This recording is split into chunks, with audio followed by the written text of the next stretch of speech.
Kapolri kapok dibohongi Ferdy Sambo, minta Teddy Minahasa lapor ke Propam saat tersandung narkoba. Kapolri Jenderal Listio Sigit Prabowo rupanya kapok dibohongi Ferdy Sambo. Hal tersebut terkuak berdasarkan pengakuan terdakwa kasus peredaran narkotika jenis sabu Irjen Teddy Minahasa di Pengadilan Negeri Jakarta Barat, Rabu, tanggal 1 Maret tahun 2023.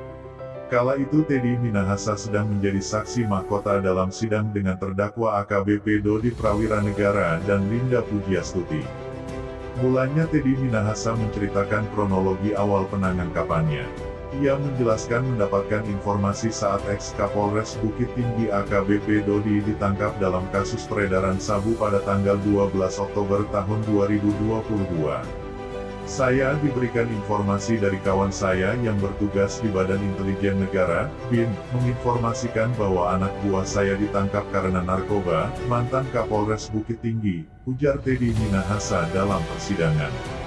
Teddy Minahasa tak menjelaskan secara terperinci siapa kawan di BIN yang dimaksud. Ia juga tidak menjelaskan latar belakang instansi kawannya tersebut. Setelah itu, kawan Teddy Minahasa di BIN memberi informasi lagi bahwa Teddy disebut-sebut bakal terjerat kasus itu. Kemudian informasi tersebut berkembang. Katanya mengait kepada saya, ucap Teddy. Setelah mendapatkan informasi itu, mantan Kapolda Sumatera Barat tersebut langsung menuju ke kantor Kapolri pada tanggal 13 Oktober tahun 2022. Teddy Minahasa kala itu bermaksud ingin menjelaskan peristiwa yang menimpanya kepada Kapolri. Saya diizinkan pulang dari rumah sakit jam 15 waktu Indonesia Barat, kemudian saya langsung menuju kantor Kapolri. Saya menghadap beliau akan menjelaskan peristiwa ini, papar Teddy. Namun, Kapolri justru tak ingin mendengar penjelasan Teddy Minahasa. Ia langsung memerintahkan Teddy Minahasa untuk menghadap ke Divisi Propam Polri.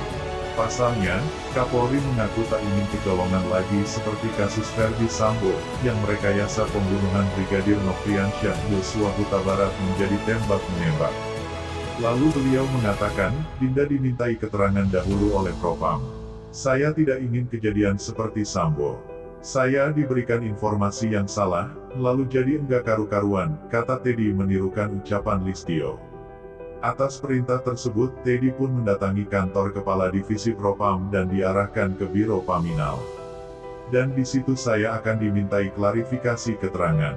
Namun, sebelumnya saya diambil darah urin dan rambut, urai Teddy. Usai diambil sampel darah urin serta rambut, Teddy pun diperiksa oleh Biro Paminal Divisi Propam Polri. Keesokan harinya, yakni tanggal 14 Oktober tahun 2022, perkara yang menjeratnya diambil alih penyidik dari Direktorat Reserse Narkoba Polda Metro Jaya. Di situ saya langsung ditetapkan sebagai tersangka dan dinyatakan ditangkap, sebut Teddy. Kapolri pernah dibohongi Ferdy Sambo. Listio Sigit Prabowo mengaku telah dibohongi oleh skenario Ferdy Sambo. Kala itu Listio sudah meminta Ferdy Sambo untuk berbicara jujur, namun tersangka pembunuhan Brigadir J itu bersikeras mempertahankan kebohongannya. Yakni Brigadir J tewas karena peristiwa tembak-menembak di rumah dinas Duren 3. Dibohongin, tapi saya sampaikan ke yang bersangkutan untuk berbicara jujur saat itu. Saya tanya sampai 5 kali sampai terakhir pada saat mau kita kasuskan. Walaupun sudah banyak keterangan yang kita dapatkan tetapi dia tetap mempertahankannya. Jadi saya kira itu sudah menjadi pilihan yang bersangkutan, ya kita harus bertindak tegas, ujar Kapolri Listio Sigit Prabowo. Sementara itu Ferdy Sambo memang mengaku telah membohongi Kapolri Jenderal Listio Sigit Prabowo. Hal tersebut diakui Ferdy Sambo saat sidang kasus pembunuhan berencana Brigadir J di Pengadilan Negeri Jakarta Selatan pada Selasa, tanggal 10 Januari tahun 2023. Hakim awalnya mencecar Ferdy Sambo soal apa yang dilakukan seusai pembunuhan Brigadir J. Ferdy Sambo mengatakan menghadap kepada pimpinan Polri. Siapa pimpinan Polri yang saudara temui pada malam itu? Tanya hakim kepada Sambo, yang diperiksa sebagai terdakwa di PN Jaksel, Selasa tanggal 10 Januari tahun 2023. Bapak Kapolri, ujar Sambo. Apa tujuan dan maksud saudara melaporkan kejadian ini kepada beliau? Tanya hakim. Karena saya pikir ini kan kejadian yang terjadi di salah satu pejabat utama, makanya saya harus melaporkan ke beliau, ucap Sambo. Hakim lalu bertanya apakah Ferdi Sambo memang berniat melaporkan ke Kapolri kejadian versi skenario buatannya. Ferdi Sambo pun mengaku memang berniat berbohong ke Kapolri. Pada saat saudara melaporkan, skenario awal itu yang saudara jelaskan. Tanya hakim. Demikian, Yang Mulia, ucap Sambo. Artinya dari awal memang niat saudara melaporkan kepada pimpinan dalam hal ini Kapolri adalah niat untuk berbohong. Tanya hakim. Itulah salah saya, Yang Mulia, ujar Sambo.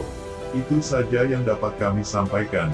Jika ada salah kata mohon dimaafkan, karena kesalahan datang dari saya pribadi, yang tak luput dari salah dan dosa.